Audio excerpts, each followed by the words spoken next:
The Berimbolo is a powerful technique, not just because it can get us to the back, which is the most powerful attacking position in Jiu-Jitsu, but because it's also a system for advancing your position slowly. A lot of times folks think that you just Berimbolo to try to take the back, but that's not the case. As long as we put their hips on the mat, we win. And so I have a simple but effective Berimbolo system that I've been using for years that I'm going to show you the base of.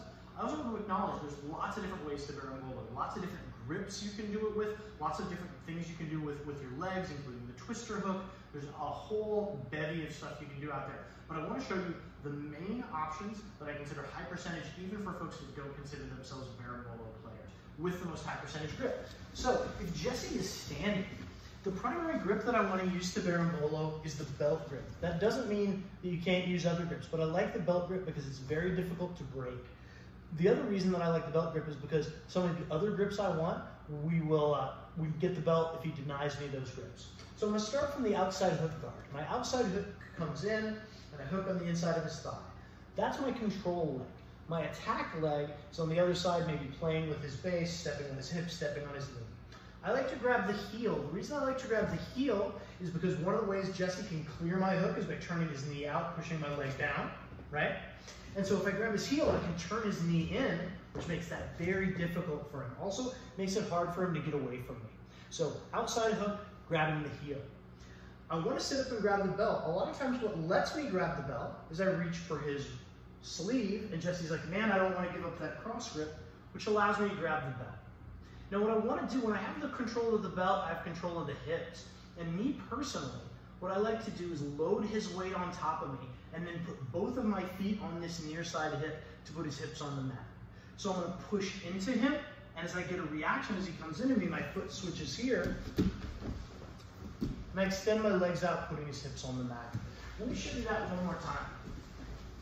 Or possibly two more times, a little bit slower. So it's the concept here, right? We use this leg to control this leg, and this hand aids us in controlling this leg. This leg, we can be doing all sorts of other outside hook guard style attacks, right? Pushing him away. We can be setting up things like tripod sweeps. But what I want to do if I want to Berimbolo, I know I want to put his hips on the mat. And so in order to do that, I want to bring his weight forward. So if I come up, right, and I bring my elbow in tight and I bring my weight back, you see how that naturally brings his weight forward.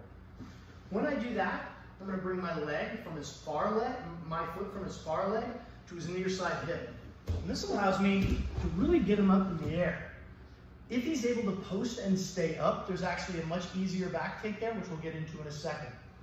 But you can see Jesse's hips are on the mat. Now from here, there are options to take the back, which we'll get into, options to take the mount, which we'll get into, options to go to side control with the leg drag.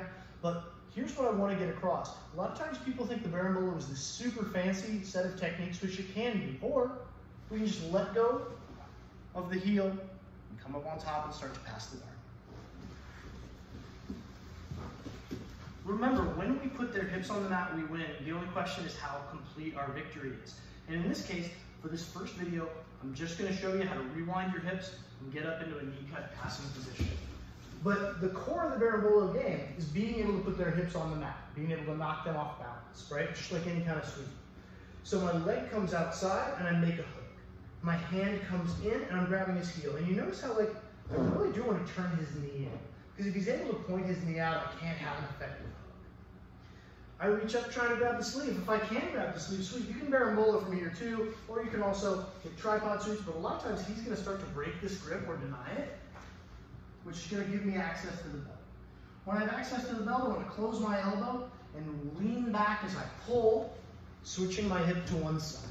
Lift, extend my legs, and his hips go to the mat. And remember, we can just come up and start to pass the guard here.